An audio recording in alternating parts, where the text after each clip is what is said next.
The halls of the Xenobiological Research Consortium headquarters were sterile and cold, much like the data they collected. Situated at the edge of the Orion Arm, the massive structure housed the most comprehensive biological database in known space.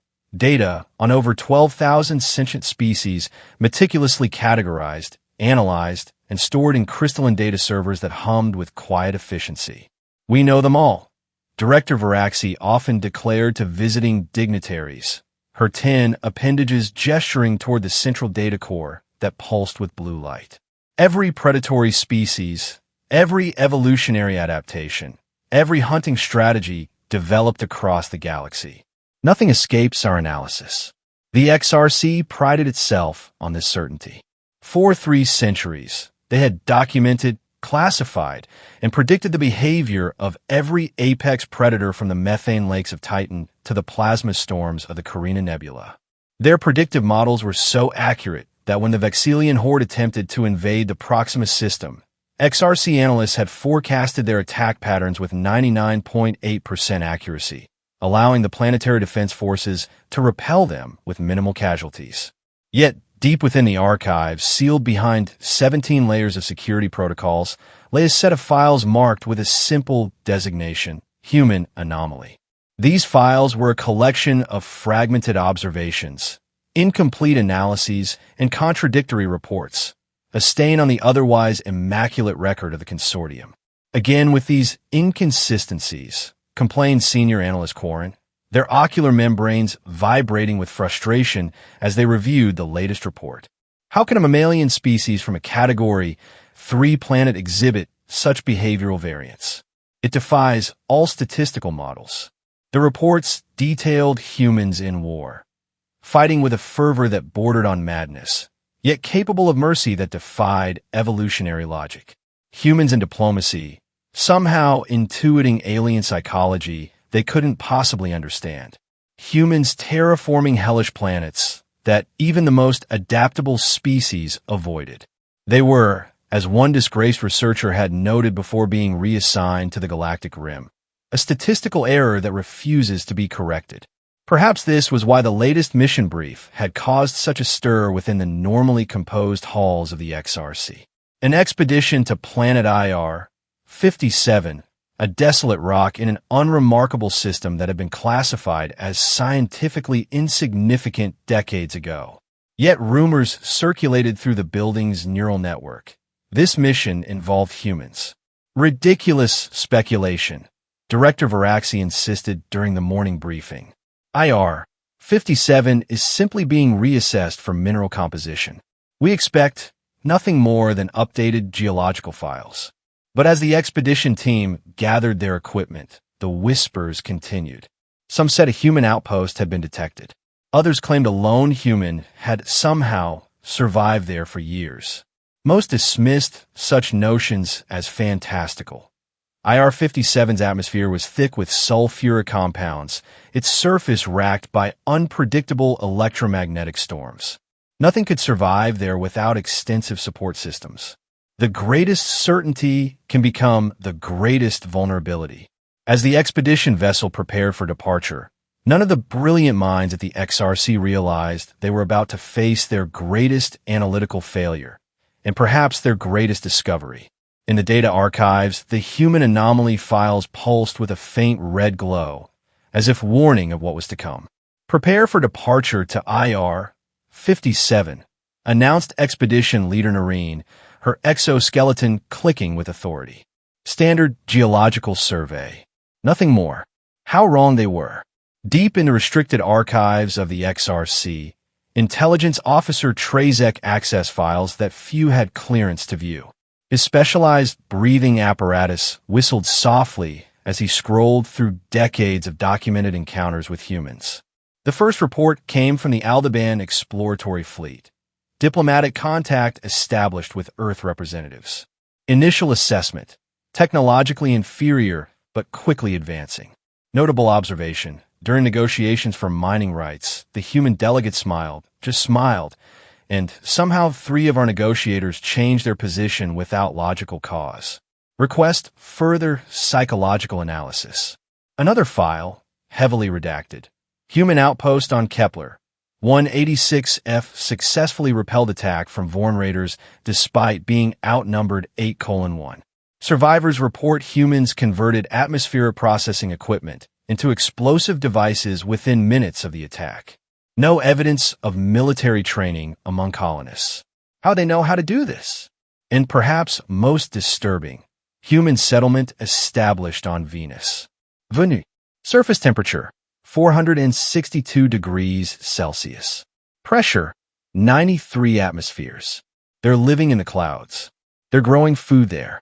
This shouldn't be possible with their technology level. Trazex. Membranes flickered anxiously as he closed the files. The pattern was clear to anyone who dared see it. Humans didn't behave according to predictable evolutionary strategies. When threatened, some fled as expected, others fought with impossible ferocity, and some did neither, instead innovating solutions that no simulation could predict. In the central analysis chamber, the situation was becoming tense. The XRC's predictive models, capable of calculating the behavioral responses of any known species with remarkable accuracy, consistently failed when applied to humans. Perhaps we need a new classification entirely, suggested psychoxenobiologist Lorith. Beyond our current threat spectrum. Nonsense, scoffed theoretical evolutionist Dr. Kanks, his ridged spines flaring with academic indignation. They're simply operating on evolutionary imperatives we haven't fully mapped. A statistical outlier, nothing more. An outlier that consistently breaks our models, Lorith countered. Is that not worth specific study? The debate might have continued indefinitely if Director Varaxi hadn't entered, her usual composed demeanor noticeably strained. The IR-57 mission has been upgraded, she announced.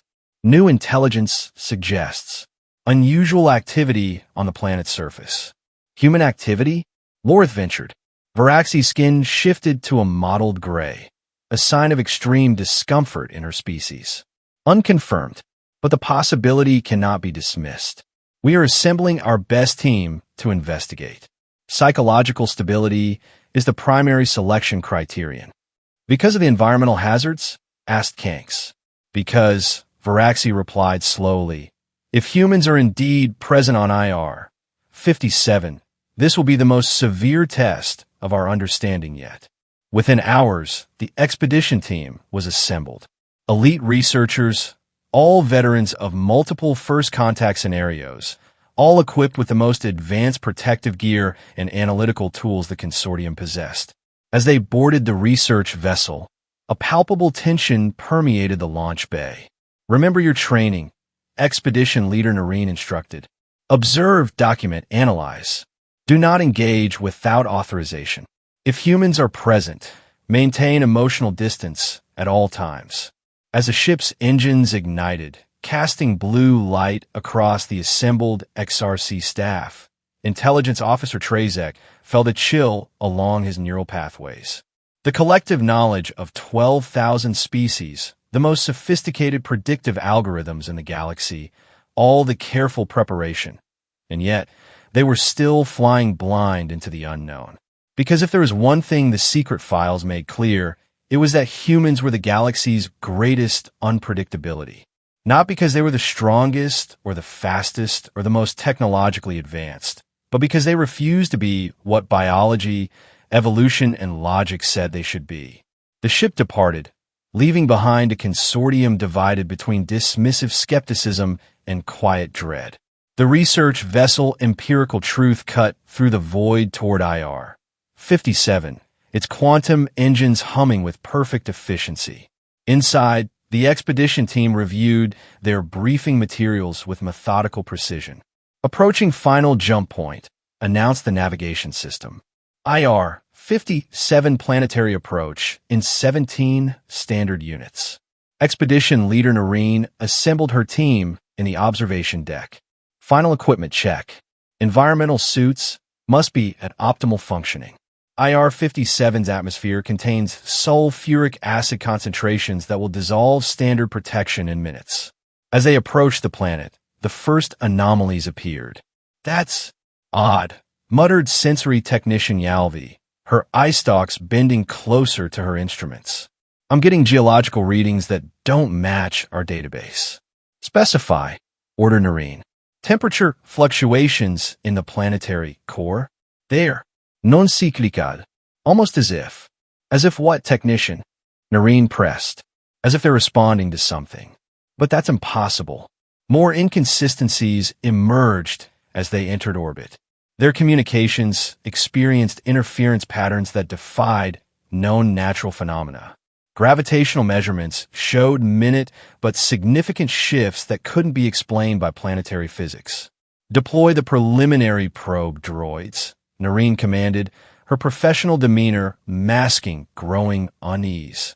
The droids descended through the toxic atmosphere, transmitting data as they approached the surface. The landscape that emerged on their monitors was stark and foreboding. Jagged rock formations, rivers of molten sulfur, and atmospheric pressure that would crush unprotected organisms. Surface temperature, variable between 347 and 422 Kelvin. Atmospheric composition, primary sulfur dioxide with traces of carbon dioxide and hydrogen sulfide. Radiation levels, elevated but within survivable parameters with proper shielding, reported Science Officer Zeth. The probe droids began, collecting samples, drilling into rock formations for geological analysis. That's when they encountered the first truly inexplicable phenomenon. The rock. It's changing composition, Zeth reported, his voice rising with scientific excitement. Or was it alarm? When the drill makes contact, the molecular structure shifts to a more resilient configuration. It's as if the planet is adapting to our presence. Impossible, dismissed geologist Dr. One. Rock doesn't adapt. See for yourself. Zeth displayed the microscopic scan.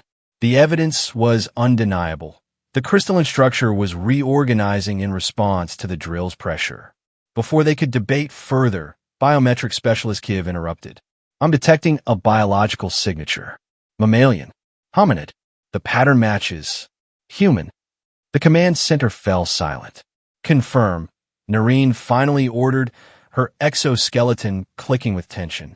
Confirmed. One human life sign. Stable vital patterns. Located within what appears to be a cave system approximately 2.7 kilometers from our primary landing zone. That's not possible, Dr. One insisted.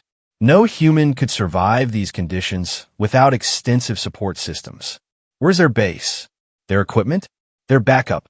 Kiv adjusted her instruments. I detect no other technological signatures beyond basic tools.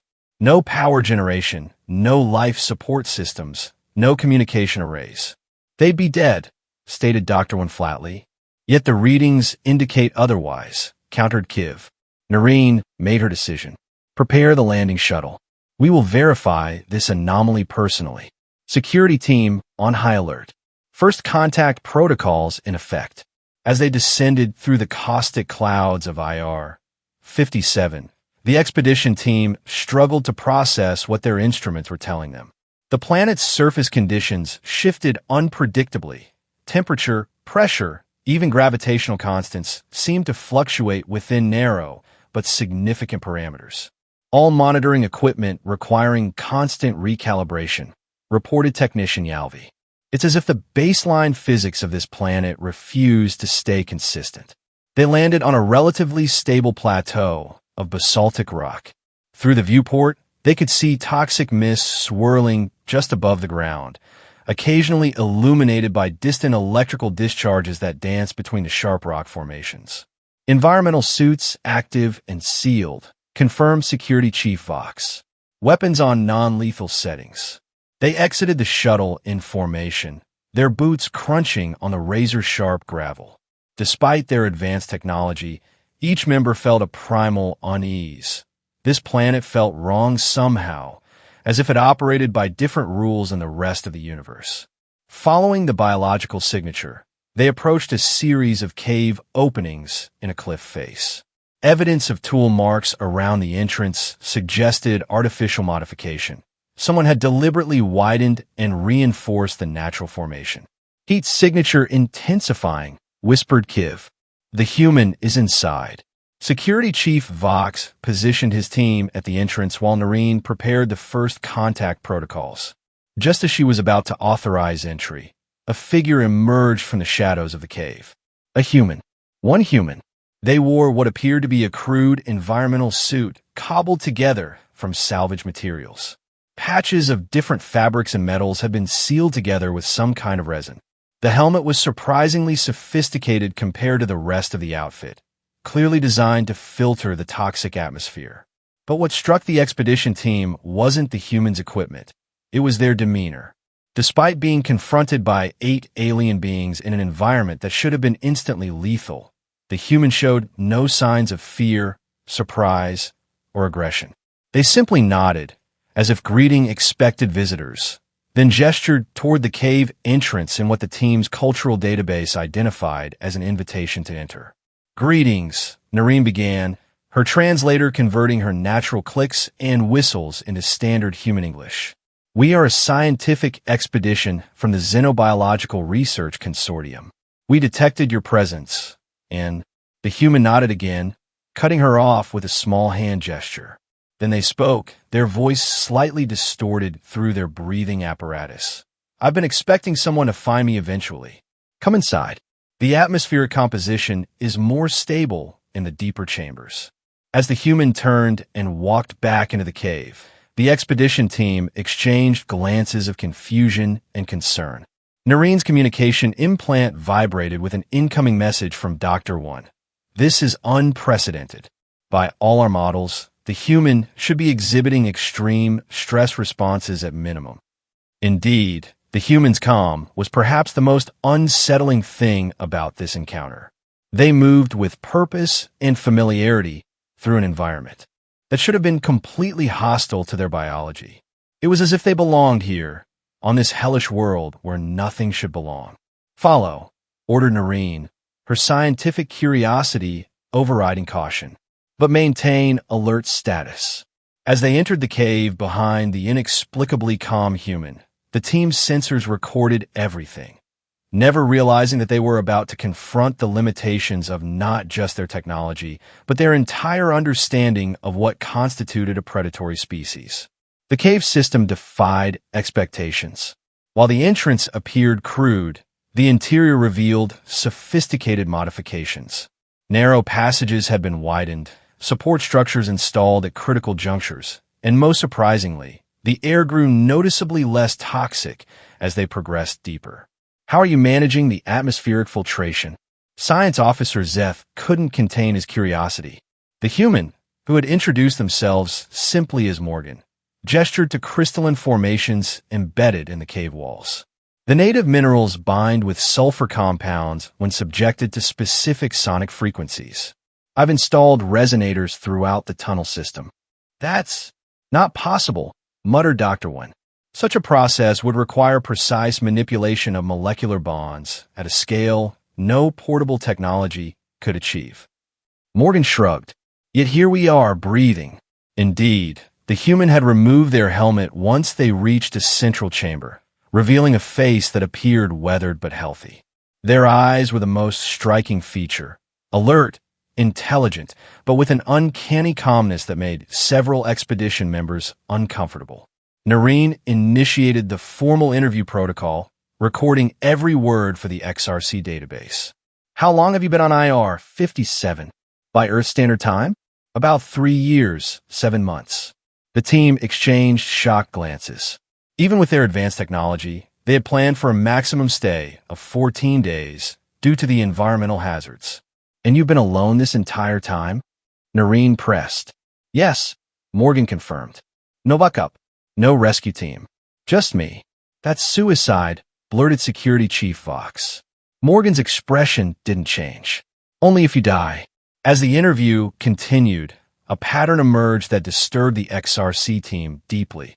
The human hadn't simply survived on IR 57. They had formed a relationship with it.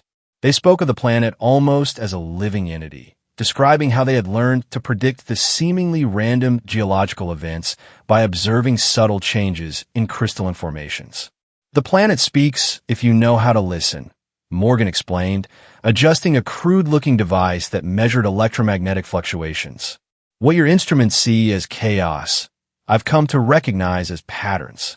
To demonstrate, Morgan showed them how they had harnessed the planet's natural chemistry to create drinkable water, a process that involved collecting toxic rain, filtering it through specific rock layers, then exposing it to the radiation from certain mineral deposits that neutralize the remaining contaminants.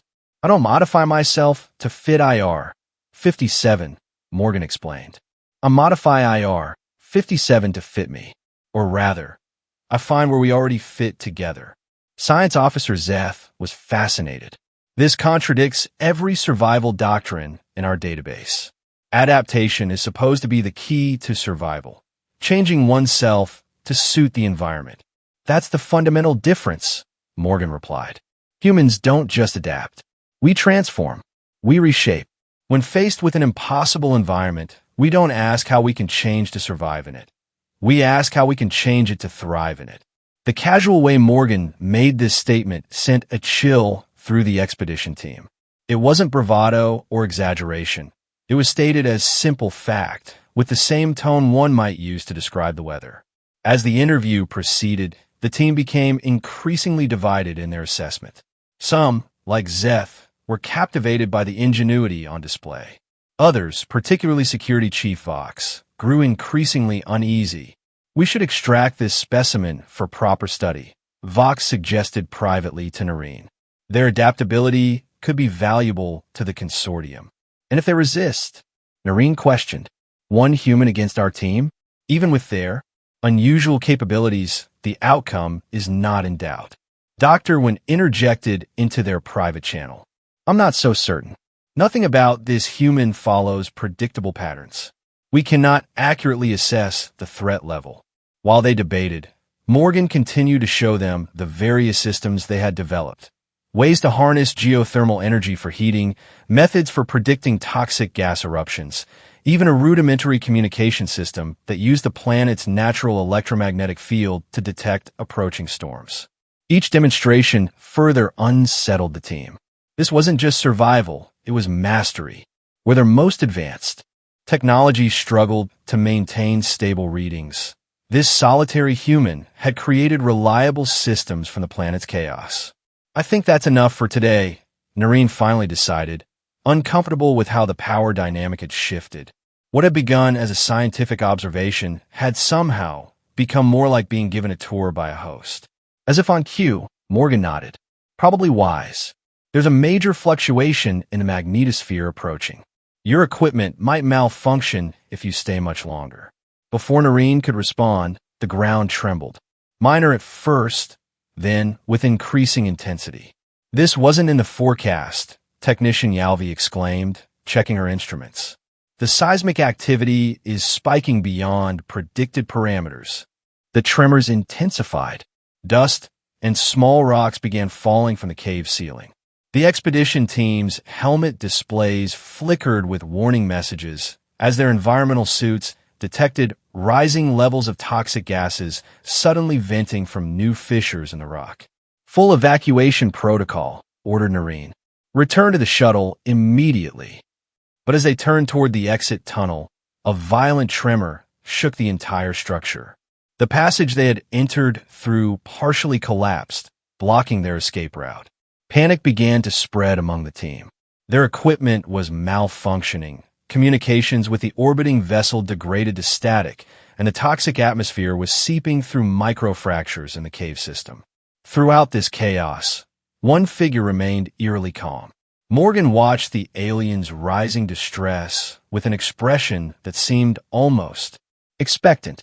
Then, with no particular urgency, they moved to a crude workbench and began assembling equipment. "What are you doing?" demanded Vox, his weapon half raised. "We need to evacuate."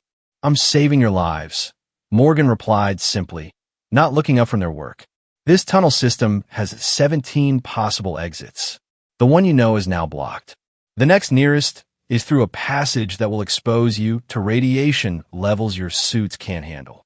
As if they had rehearsed for this exact scenario, Morgan efficiently assembled what appeared to be makeshift radiation shields.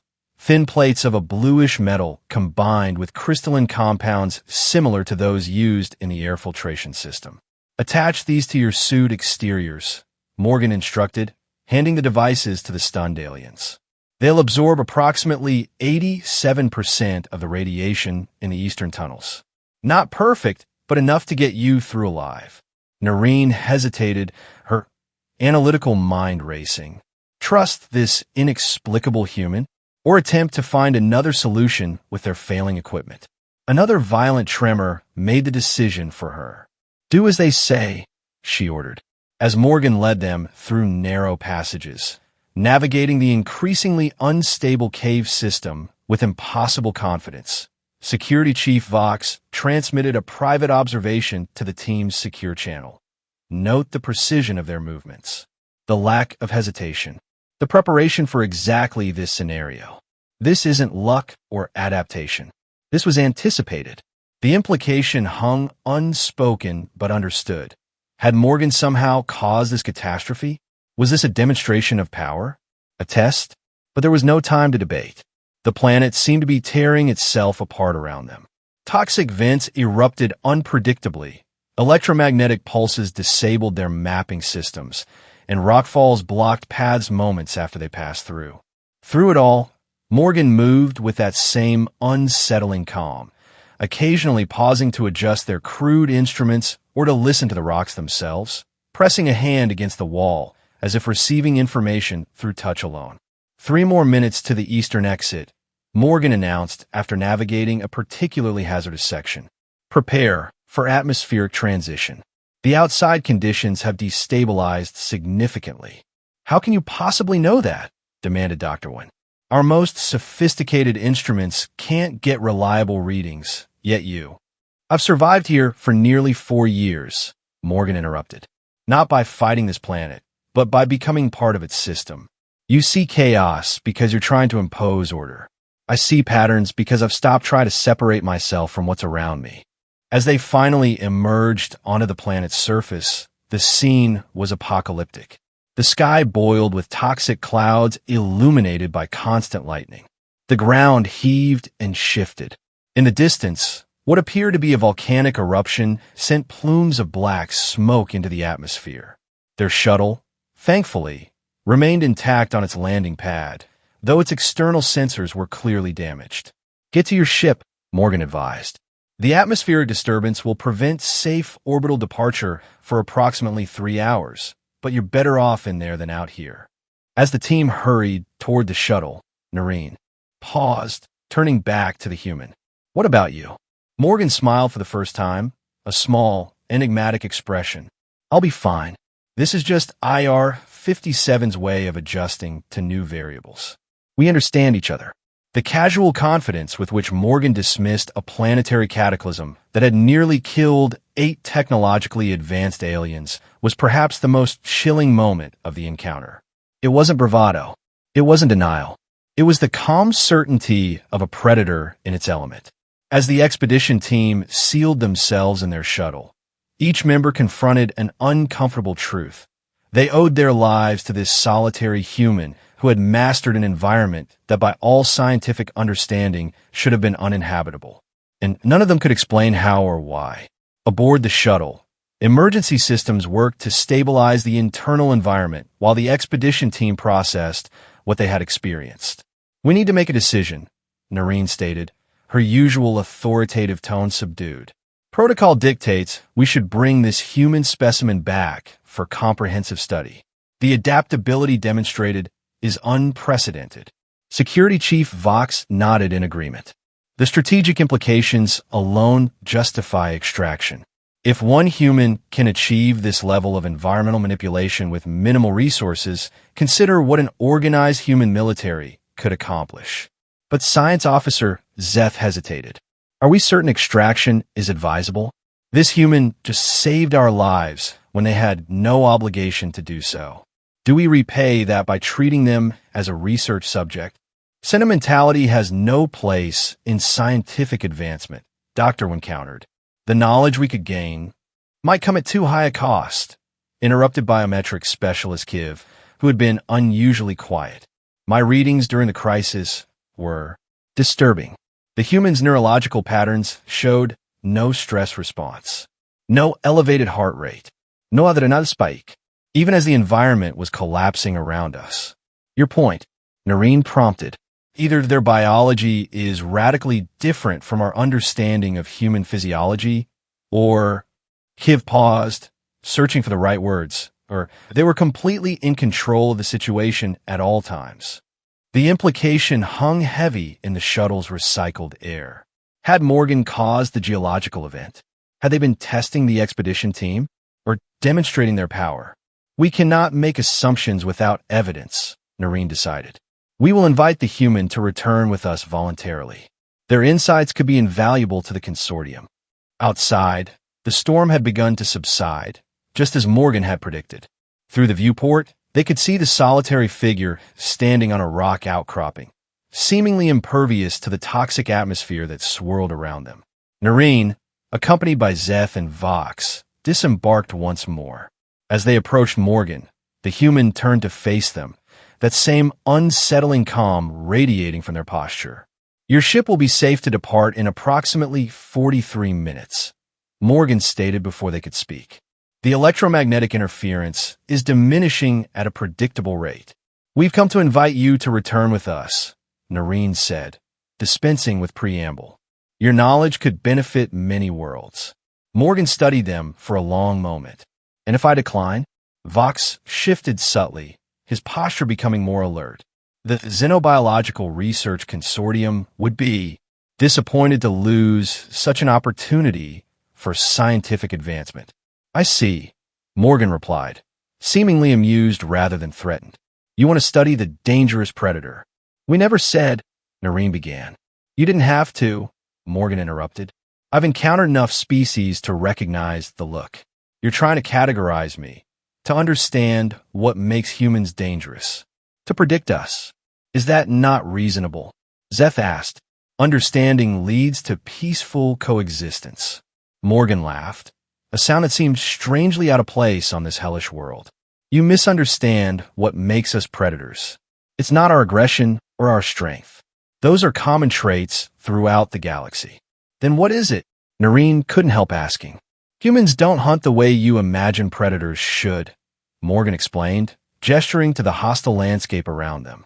We survived on Earth not because we were the strongest or fastest, but because we refused to accept limitations.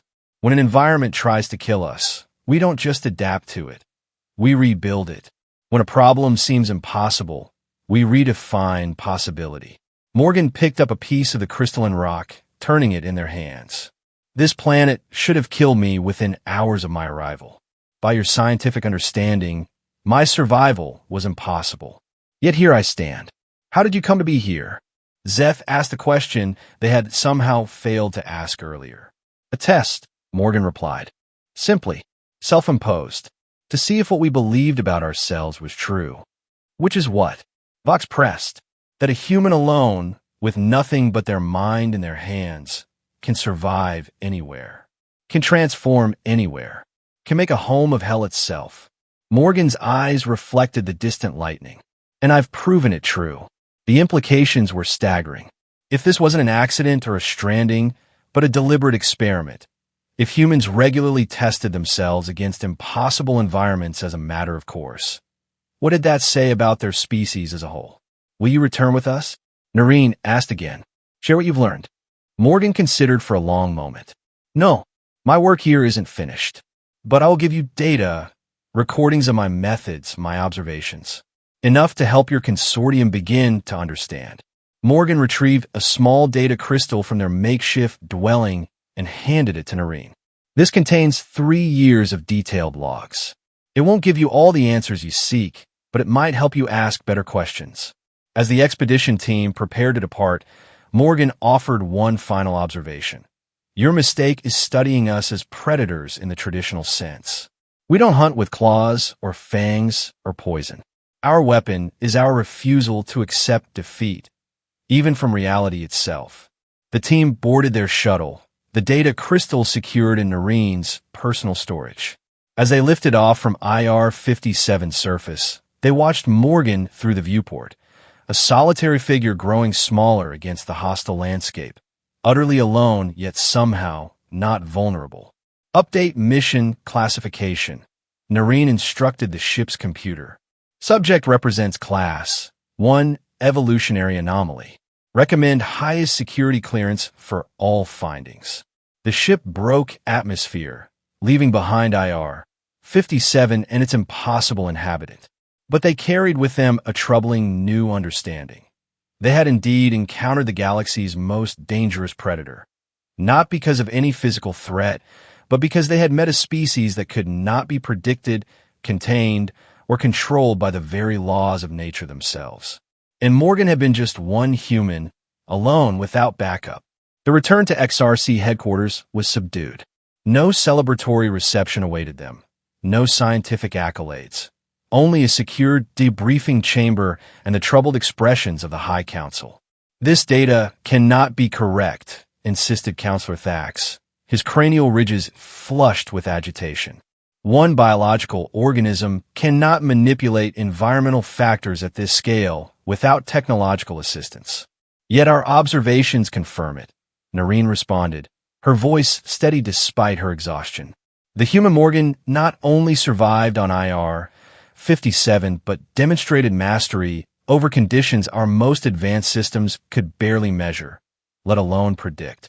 Director Varaxi, who had remained silent until now, finally spoke. Play the final encounter recording again. The holographic display activated, showing Morgan's calm face as they delivered their parting message. Asterisk. Your mistake is studying us as predators in the traditional sense. We don't hunt with claws or fangs or poison. Our weapon is our refusal to accept defeat, even from reality itself. Asterisk. Analyze voice print for deception, ordered Varaxi. The AI responded immediately. No indicators of deception detected. Subject exhibits complete conviction. Silence fell over the council chamber. The implications were profoundly disturbing to a culture built on taxonomic certainty. If humans could not be classified according to established evolutionary principles, if they could reshape environments that should, by all scientific understanding, have killed them, then how could their behavior ever be predicted? The data crystal, Varaxi finally said. What does it contain? Science Officer Zeth activated the main display.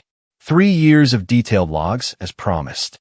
Environmental observations, geological studies, chemical analyses, all conducted with improvised equipment. And this, the display shifted to show a complex diagram. A comprehensive map of IR-57's electromagnetic field patterns. Morgan was using these fluctuations to predict geological events with 94% accuracy. That's not possible, Dr. Wynn objected. Our most advanced predictive systems achieved only 31% accuracy during the mission. Because we were imposing our understanding on the planet, Zeth explained, excitement overcoming his usual reserve. Morgan's approach was fundamentally different. Instead of analyzing IR-57 as an object of study, they became part of its system, perceiving patterns from within rather than imposing order from without. Director Varaxi's skin shifted to a deep violet, a sign of profound distress in her species. And you believe this ability is common to all humans? Not unique to this individual? Biometric specialist Kiv answered. The neurological patterns I observed align with documented human cognitive structures.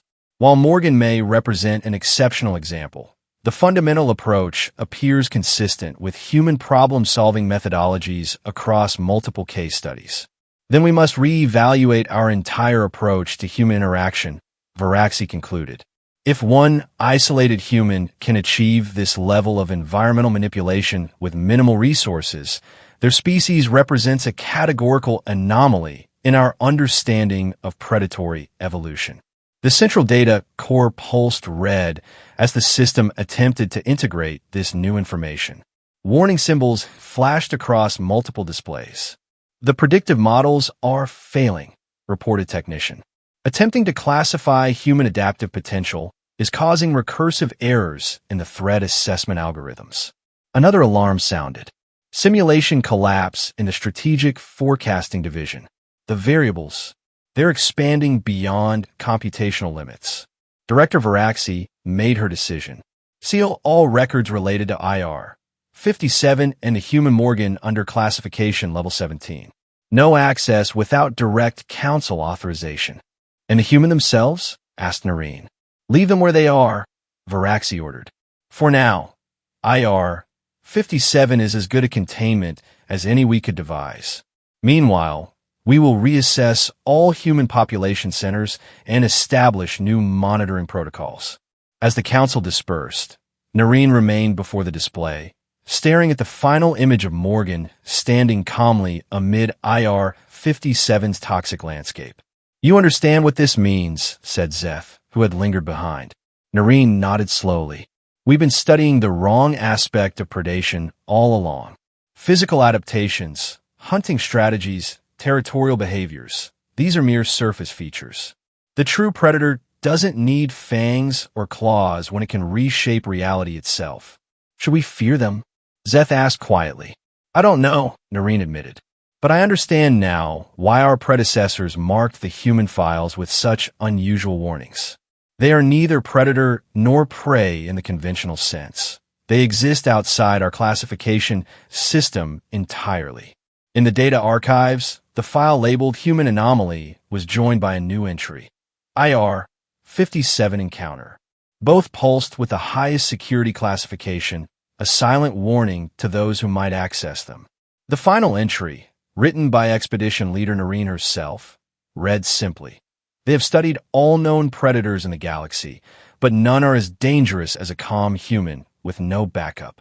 6 months after the IR 57 expedition, the Xenobiological Research Consortium had fundamentally restructured its approach to human studies. What had once been a peripheral research division was now a priority initiative with triple the funding and personnel. The models are still failing, reported Chief Analyst Temorin to the assembled council. We've incorporated all data from the Morgan encounter, yet our predictive algorithms cannot establish a consistent pattern for human responses under extreme conditions. Director Varaxi, who had aged visibly in the months since the expedition, nodded grimly. What about the latest behavioral simulations? Inconclusive, Temorin replied. When faced with identical crisis scenarios, human responses range across the entire spectrum of possibility, from immediate retreat to inexplicable innovation. Even more disturbing, the success rate of these varied approaches is nearly identical, regardless of which strategy they employ. It defies evolutionary logic, muttered Dr. One, who had requested permanent reassignment to human studies after returning from IR 57. Species should converge on optimal survival strategies through natural selection. Yet humans seem to thrive precisely because of their unpredictability. The central data display showed dozens of simulated human responses to environmental threats, each pathway branching into hundreds of possibilities. The computational resources required to map these potentialities had already exceeded the capacity of 3 quantum processing clusters. What a Morgan? Asked Counselor Thax. Has there been any change in status? A hushed tension fell over the chamber. The monitoring satellite positioned above IR 57 had maintained constant surveillance since the expedition's return. None, Director Varaxi confirmed. They continue to expand their adaptation of the environment. The latest scans show they've established what appears to be a rudimentary agricultural system using modified cave fungi. Farming. On IR 57, Dr. Wen shook his head in disbelief. A planet where the soil composition should be hostile to all known organic growth processes. Intelligence Officer Trezek, who had been silently observing until now, finally spoke. There is another matter the Council should be aware of. All eyes turned to him. Our deep cover observers near Earth space have reported unusual activity. Multiple human vessels have altered course toward the outer territories. 3 such ships have disappeared from our tracking entirely. You believe they're coming from Morgan? Varaxi asked sharply. I believe, Trezek replied carefully, that we may have misunderstood the situation from the beginning. Morgan claimed their presence on IR 57 was a test, self-imposed. What if it wasn't just personal? What if it was part of a larger human initiative? The implications sent a ripple of unease through the council. If humans were deliberately testing their adaptive capabilities on the most hostile environments in the galaxy, increase surveillance on all known human settlement zones, order Viraxi, redirect resources from standard cataloging operations if necessary. We need to understand what they're planning. As the council dispersed, expedition leader Noreen remained behind, studying the holographic image of IR 57 and the tiny figure now visible on its surface. Morgan, calmly tending to what appeared to be a garden in the midst of hell. "You knew we would come back to study you," she murmured to the image. "You wanted us to see what humans are capable of. The question is why?" The answer, she suspected, went beyond scientific curiosity or even strategic advantage. Perhaps what they had witnessed wasn't just adaptation or survival, but something their own evolution had never prepared them to understand. A species that viewed the impossible not as a boundary, but as a challenge. A species that, when faced with the ultimate predator, the universe itself, refused to flee or hide or even fight on its terms. Instead, they changed the rules of the game entirely. In her private quarters, Noreen added a personal note to the official record. Perhaps the most dangerous aspect of humanity isn't their unpredictability or their adaptability, but their vision, their ability to see what could be instead of what is. Where we perceive limits, they see only temporary obstacles. And what greater predatory advantage could exist than the refusal to acknowledge that one should not, cannot, must not survive? Meanwhile, on the surface of IR 57, Morgan looked up at the stars, a slight smile playing across their weather-beaten face. They had felt the increased surveillance, noted the new satellite in orbit. Good. The message was being received. Phase 1 of the test was complete. Soon, it would be time for Phase 2. The true nature of humanity as galactic predators had nothing to do with conquest or aggression. It was simpler and far more profound. Where other species evolved to fit their environments, humans had evolved to remake their environments to fit them. And if they could transform a hell like IR 57 into a home, what else might they reshape according to their vision? Morgan turned back to their garden, where plants never meant to exist on this world nevertheless thrived. One human, alone, with no backup, yet backed by the most powerful force in the universe. The refusal to accept impossibility as anything more than a temporary state of mind. The predator that can reshape reality will always be the apex of evolution. And humanity was just getting started.